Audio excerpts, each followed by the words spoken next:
There are places on this earth where the past is not a story, but a presence, a feeling, a low hum just beneath the noise of our world. Places where a great silence has fallen and the air still holds the shape of a question. This is one of those places, an island of marsh and forest, caught between a continent and the sea.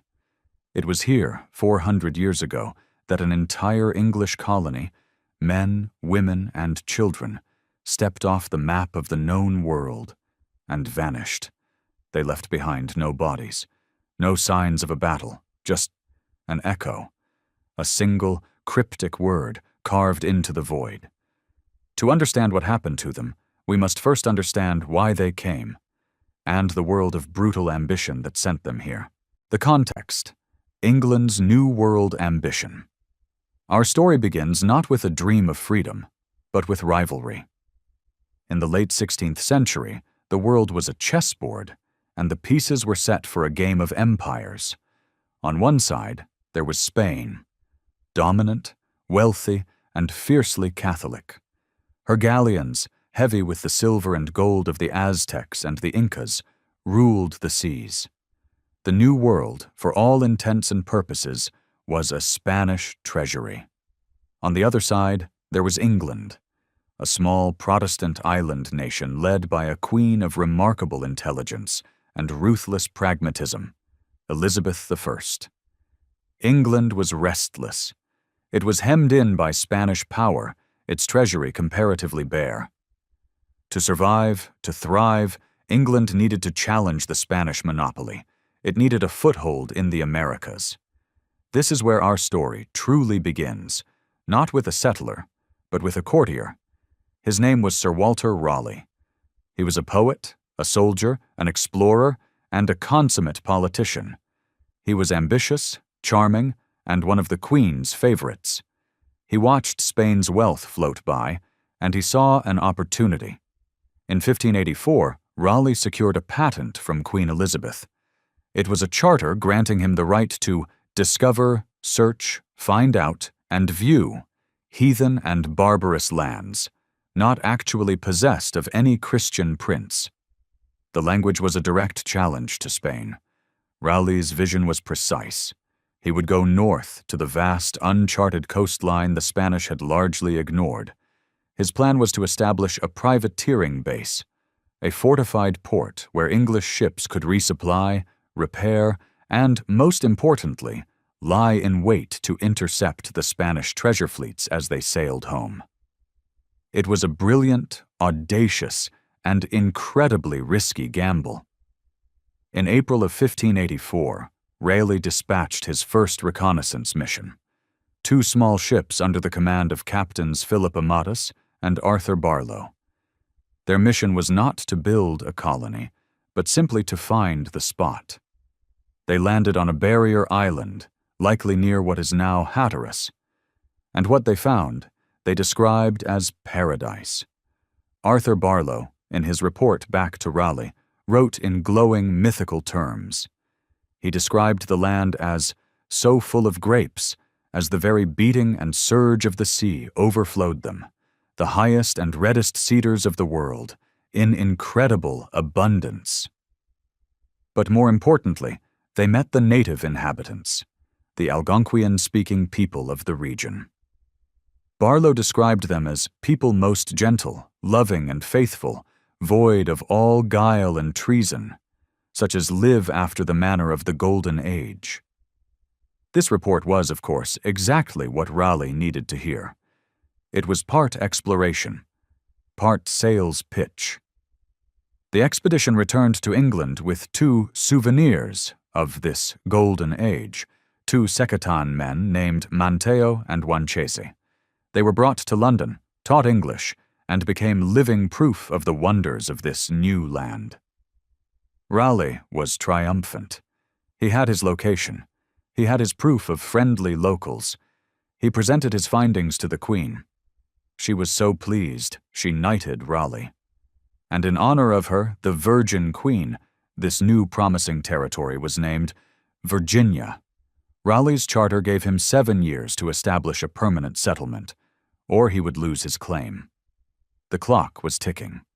The propaganda campaign was a success. Investors lined up, soldiers signed on. But this golden age described by Barlow was about to be tested. The First Expedition, 1585. The Soldiers' Colony. In April 1585, the echo of Raleigh's ambition took physical form. A fleet of 7 ships, led by his cousin, the formidable Sir Richard Grenville, set sail from Plymouth. This was not the small exploratory mission of the year before. This was an invasion force. On board were over 600 men. Most were soldiers, veterans of the brutal English wars in Ireland.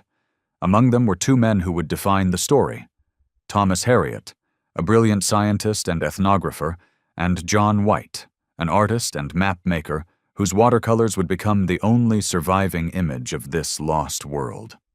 Manteo and Wanchese were also aboard, serving as translators. But that bridge between worlds was already showing strain. The voyage was a disaster from the start. The flagship, the Tiger, ran aground on the treacherous shoals of the Outer Banks, ruining the majority of their food supplies and gunpowder. The paradise of Barlow's report was already proving to be a formidable trap. They finally established a settlement on the northern end of Roanoke Island. But this was no city. It was a raw military outpost, an earthen fort they named Fort Raleigh. The command of this outpost was given to Ralph Lane. Lane was a man forged in the Irish Wars. He saw the New World not through the eyes of an explorer, but through the eyes of a conqueror. He viewed the native population not as gentle souls, but as subjects to be controlled, or obstacles to be removed. The colony's primary objective was twofold: find a deep-water port for privateering, and discover a source of immediate wealth: gold, silver, or a passage to the Pacific. They found neither. Instead of gold, they found a complex, deeply rooted society. The local chief, Wingana, was initially welcoming. He saw the English as potential allies. But the English were not farmers. They were soldiers. They had arrived with ruined supplies and expected the natives to feed them. As the weeks turned into months, the 107 men at Fort Raleigh became a severe burden. The corn dwindled. The English demands grew more aggressive. A simple, almost trivial event lit the fuse. During an expedition to a village, a silver cup went missing from the English baggage. Ralph Lane, suspecting theft, reacted with a disproportionate and terrifying brutality. He ordered the entire village to be burned to the ground. The message was clear. The bridge of trust was now ashes. Wanchese, the Algonquian who had seen the power and size of London, returned to his people and confirmed their worst fears. The English were not here to trade. They were here to stay. Chief Wingana, now openly hostile, began to form a plan: to starve the English out. The English, despite their technological superiority, were surprisingly helpless. They were soldiers, trapped in a wooden fort, starving in a land of plenty. In the spring of 1586, Lane intercepted messages that Wingana was planning a multi-tribal, coordinated assault. Lane decided on a preemptive strike. Under the pretense of a parley, Lane and his men attacked. They ambushed the chief and his advisors. By Lane's own account, he himself was involved in the fight that ended with Wingana being shot and beheaded. It was a brutal, defining act. Any possibility of coexistence was severed. The colony was a complete failure. Just as the starving colony reached its breaking point, a savior appeared on the horizon. It was not Grenville with supplies. It was a much more famous and feared Englishman, Sir Francis Drake. Returning from his raid on Spanish cities, Drake offered Lane a choice: supplies or passage home. Lane did not hesitate. He and his men abandoned Fort Raleigh, taking with them Hariot's notes and John White's drawings. They sailed for home. When Sir Richard Grenville finally arrived with the resupply mission just weeks later, he found the fort deserted. Confused but still needing to maintain Raleigh's claim on the land, Grenville left behind a small holding force, 15 soldiers, with supplies for 2 years. He then sailed back to England. The first colony had failed because of arrogance, brutality, and a fundamental misunderstanding of the world they had entered. But Walter Raleigh was not a man who gave up easily. The second expedition, 1587. The Colony of Families. Walter Raleigh had lost a fortune, but he had gained invaluable intelligence. He realized his mistake. He had sent soldiers to do a farmer's job. For his next attempt, he would change his strategy entirely. He would not send an army. He would send a society. He would send planters. He would send families. In 1587, Raleigh organized a new venture. This time it was a civil operation, the City of Raleigh. He found 117 people, men, women, and children drawn from the households of London. They were promised 500 acres of land each, a compelling incentive to risk everything. The leadership of this new colony was given not to a soldier, but to the artist, John White. This was a deeply personal journey for Governor John White. His own pregnant daughter, Eleanor, and her husband, Ananias Dare, were among the colonists. He was not just a governor, he was a patriarch. The plan was not to return to Roanoke. Raleigh, White, and Harriet all knew it was a poor location, a death trap of shallow sounds and hostile memories. The new plan was to settle in the Chesapeake Bay, a vast, deep harbor that would be far more suitable for a privateering base. Their orders were to stop at Roanoke only to pick up the 15 men left behind by Grenville. But the expedition was at the mercy of one man, the chief pilot, Simon Fernandez. Fernandez was a brilliant mariner, but a deeply unpopular and mysterious figure. He was Portuguese, mistrusted by the English, and some historians believe he may have been a double agent for Spain. In late July 1587, they reached the Carolina coast. Fernandez, citing the lateness of the season and foul weather, refused to sail north to the Chesapeake. He declared he was leaving the colonists here. At Roanoke, John White protested, but he was powerless. The pilot held the ships. The 117 men, women, and children were forced ashore, dumped on the very island they had been ordered to avoid. It was a catastrophic start. Their dread deepened when they walked to the old fort. It was overgrown, the houses collapsing. And there they found the first echo of the island's darkness, the bones of the 15 soldiers. They had been killed, likely by Wingina's people, in retaliation for the events of 1585. Simon Fernandez, his duty done, sailed away, leaving the lost colony at their new home. They were not in the Chesapeake. They were on Roanoke, and the local tribes remembered. Life on Roanoke. The 117 colonists were now stranded. Their first task was survival. They had to repair the dilapidated structures left by Lane's men, clear the overgrown land, and establish a perimeter. They were 90 men, 17 women, and 10 children, isolated on the edge of a vast, unknown continent. They had one crucial ally, Manteo. He had returned with them from England and belonged to the Croatoan people, a tribe that inhabited the nearby barrier islands and who had remained friendly to the English. On August 13th, in a significant political gesture, Manteo was baptized into the Church of England and granted the title Lord of Roanoke, a title created by Raleigh and the first peerage granted in the New World. Just 5 days later, a moment of profound hope. John White's daughter, Eleanor Dare, gave birth to a baby girl. She was named Virginia. Virginia Dare, the first English child born in the Americas.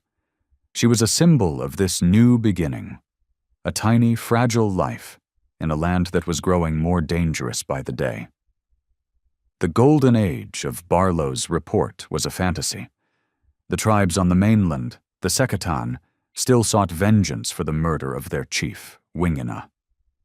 They saw no difference between Ralph Lane's soldiers and John White's families. To them, they were all English. The proof came swiftly. A colonist named George Howe had wandered alone to fish for crabs. He was ambushed, shot with 16 arrows, and his body bludgeoned. The colonists, terrified, retreated to the small area around their settlement. They were now prisoners on their own island. John White, through Manteo, attempted to make peace. He sent word to the hostile Secatan, asking for a truce. The Secatan, in return, demanded a meeting within 7 days, or they would be enemies. The 7 days passed.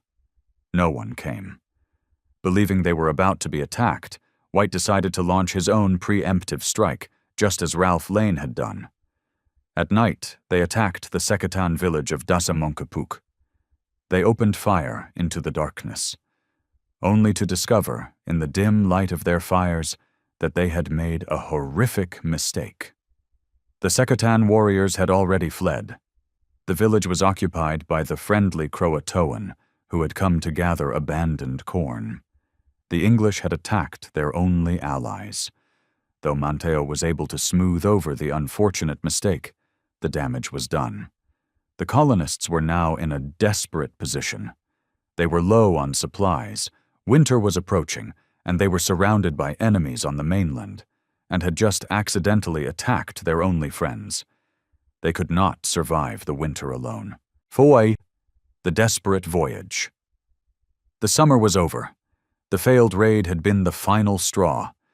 The colonists, in a state of quiet panic, realized they could not survive the winter. They needed one thing: help from England. They needed supplies, more men, and diplomatic assurances from Raleigh. The colony, with one voice, elected Governor John White to return. He was the only one who could successfully petition Raleigh and the Queen. White refused. He wrote in his journal that he was very loath to go. He had just built a new house. His goods, his maps, his paintings were all on Roanoke. And his family, his daughter, and his newborn granddaughter. But the colonists insisted. They put all their names in writing, formally begging him to go. They knew that no one else would be as motivated to return as the man who was leaving his own family behind. Finally, he agreed. Before he left, they made a plan, a secret sign.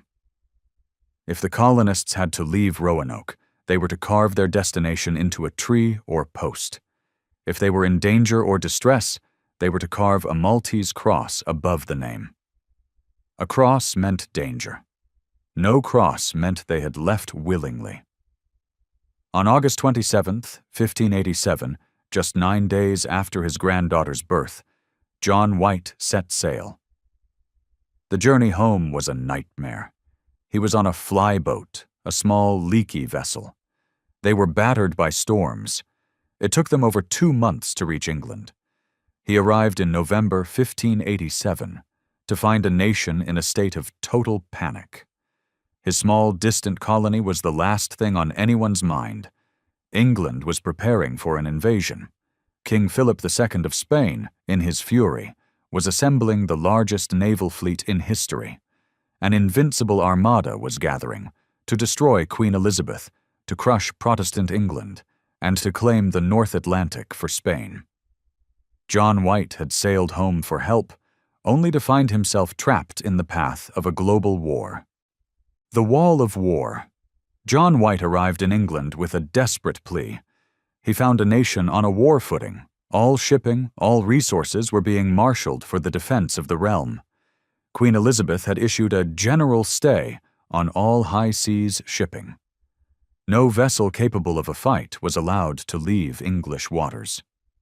White's patron, Sir Walter Raleigh, was now one of the key figures organizing England's land defenses. The 117 souls on Roanoke were, for a time, forgotten. They were a single drop of water in the ocean of a global conflict.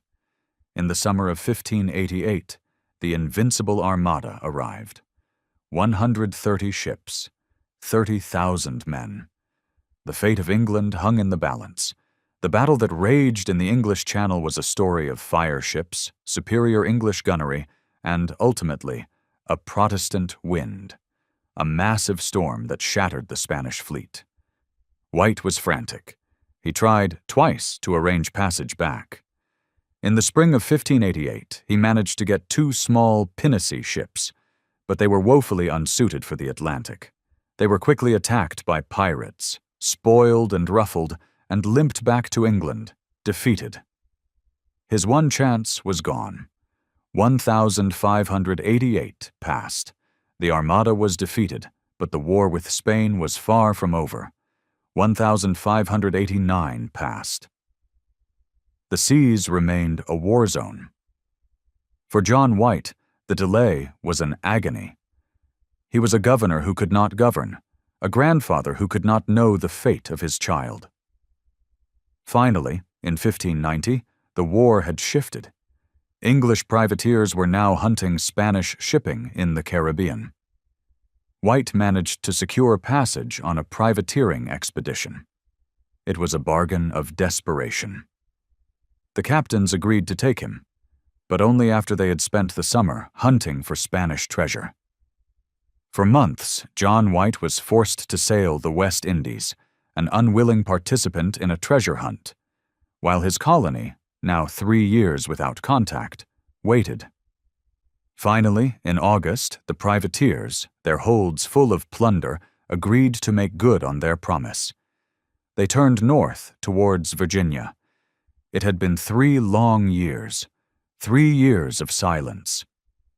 As the shores of the Outer Banks came into view, John White prepared to finally learn the fate of his family, his people, his lost colony. The Return, 1590. The Empty Fort. They arrived at Roanoke in the midst of a foul storm. That evening, as they anchored off the island, White and the sailors saw a great fire burning in the woods on the north end of the island. It was a sign, a signal fire. It had to be the colony. Hope surged through John White. After 3 years they were alive.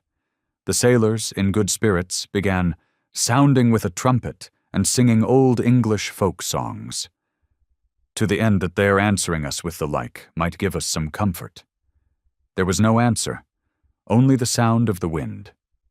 The next morning, August 18th, John White's 50th birthday, and the 3rd birthday of his granddaughter, Virginia Dare, they rowed to shore. As they neared the beach, they saw a column of smoke rising from the woods. They rowed to it, hopeful. They found nothing, just a grass fire, the woods burning or having been burned. The fire from the night before had been a phantom, a wildfire. His heart much grieved. White turned and walked towards the settlement site. As he and the sailors stepped into the clearing, they were met with silence. The fort was gone, but it had not been burned. It had not been destroyed. It had been dismantled. The houses were gone, taken down. The area was strangely overgrown, as if it had been abandoned for some time. They found bars of iron, pigs of lead, and iron fowlers, all thrown here and there, almost covered with grass. This was not a place that had been raided. It was a place that had been salvaged and abandoned. And then they saw it. A high palisade of great trees, set close together. This was new. The colonists had, after White left, built a large, high, defensive fort. This meant they had survived for some time after 1587. They had been organized. They had been afraid. White knew what to look for. He scanned the posts for a message. And then he found it. On one of the chief posts, in fair capital letters, was carved a single word: Croatoan. The Cryptic Clues. Croatoan. The word was not a mystery to John White, it was a destination. Croatoan was the name of the nearby barrier island, the home of Manteo and his people, the friendly tribe. Before he left in 1587, this had been part of the plan. If they had to move, they would go to Croatoan. And as White stared at the carving, he was, in his own words, much gladdened at heart. He was gladdened for one crucial reason. He looked above the letters on the post for the secret distress signal, the Maltese cross. It was not there. The absence of the cross was as loud as the presence of the word. It meant that they were not in distress. This was not a panic. It was a planned, orderly evacuation. They had taken down their houses, salvaged their heavy metal, and moved, likely with the help of Manteo, to the safety of Croatoan Island. As they made their way back to the shore, they found a second carving. On a tree nearer the water were the letters C.R, O apostrophe a final sign, pointing the way. John White was now desperate to get to Croatoan. It was only 50 miles south, but the storm from the night before was returning. The privateering captain, having fulfilled his basic promise, was not interested in risking his ship and his treasure for a humanitarian mission. That night, the storm hit with full force. It was a hurricane. The ship's anchor cable snapped. They lost 3 more anchors. The ship was in great danger to be driven on shore. The captain, seeing his ship and his plunder about to be lost, made a decision. They were abandoning the search. They were going home. John White protested. He begged. He offered to be left behind. But the ship was already on its way to the Azores, and then to England. John White would never see his family again. He would never see his granddaughter, Virginia. He would never set foot in the New World. He returned to England, his heart broken, and later retired to his estates in Ireland. He died, never knowing what happened. He left behind a mystery and a question. If they went to Croatoan, did they survive? The Great Theories. For 400 years, that one word has been the center of the mystery. The story of Roanoke forks here, splitting into 3 main theories, 3 echoes, each with its own compelling and troubling evidence. Theory 1. Assimilation. This is the original and most hopeful theory. The colonists, as planned, packed their belongings and moved south to Croatoan Island. They were adopted by Manteo's people. They intermarried. They shed their English identity, and over a generation simply became Croatoan. The evidence for this is tantalizing. For the next century, explorers heard whispers. In 1709, the English explorer John Lawson visited Hatteras Island, the same place as Croatoan. He wrote that the natives there tell us that several of their ancestors were white people, the truth of which is confirmed by gray eyes being found frequently amongst these Indians. This oral tradition persists today, most notably among the Lumbee people of North Carolina, many of whom claim ancestors from the Lost Colony. This theory suggests that the colony was not lost at all. It just adapted. Theory 2. Massacre. This is the darkest echo. This theory holds that the colonists were betrayed and slaughtered. The primary source for this comes from Jamestown, the next English colony, founded 20 years later. Captain John Smith, the leader of Jamestown, wrote that he was told by Chief Powhatan, the powerful leader of a confederacy of tribes and the father of Pocahontas, that he was responsible. Powhatan claimed that he, at the persuasion of his priests, had slain the colonists at Roanoke, who had, in his view, allied with a rival tribe. Was Powhatan boasting, trying to intimidate the new English arrivals at Jamestown? Or was it a confession? This theory suggests the colonists were wiped out, either by Powhatan's forces or by the mainland Secotan, still seeking revenge for the murder of their chief, Wangina. Theory 3. Lost at Sea. This theory is simpler and just as tragic. It suggests the colonists split. Perhaps a small group went inland, while the majority tried to sail for England on their own. They had a small pinnace, a boat left with them. Did they, in their desperation, try to brave the Atlantic? If so, they would have vanished without a trace, their ship and their story swallowed by the ocean. Other variations include a Spanish raid, a patrol from Florida, finding and executing the colonists as trespassers. But there is no Spanish record of such an encounter, assimilation, massacre, or lost at sea. For centuries, the mystery was locked in this stalemate, a cold case built on rumor and 400-year-old whispers. Until now, because the story isn't over, and the land is finally beginning to talk. Modern archaeology. For centuries, everyone was looking in the wrong place. The search was focused on Roanoke Island and Croatoan. But what if the colonists split up? What if some went inland? This is the Virginia Pars map, drawn by John White himself. In 2012, researchers at the British Museum, looking at the map under high-powered light, found a secret. Hidden under a paper patch was an invisible ink drawing of a large, star-shaped fort located 50 miles inland on the Chowan River. This was a clue left by White, pointing to a potential inland site. An archaeological team, led by the First Colony Foundation, began to dig at this location, which they called Site X. They found no fort, but they found something else. They found dozens of pieces of early 16th century English pottery, not the kind used by soldiers, but domestic pottery, household items, the kind a family, a woman, would use. This was found at a native settlement, mixed directly with native artifacts. This is the split theory. It suggests that when White left, the colonists divided. A large group, the main group, went to Croatoan, as the post indicated. But a smaller contingency group, perhaps 15 or 20 people, moved inland, up the rivers, to seek refuge at a friendly native settlement. At the same time, digs on Hatteras Island, the site of Croatoan, have also yielded a trove of English artifacts from the period, a signet ring, gun flints, sword handles, all mixed with native objects.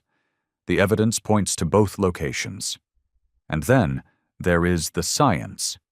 The Lost Colony DNA Project is now actively attempting to trace European genetic markers, passed down from the original colonists, among their living, self-identified descendants. The science is new and it is complex, but it is one more tool in the hunt. The Lost Colony of Roanoke is no longer a ghost story. It is a puzzle being solved piece by science. The mystery is not what it once was. It is no longer if they survived, but how. The evidence strongly suggests they did not vanish. They split up. They adapted. They survived.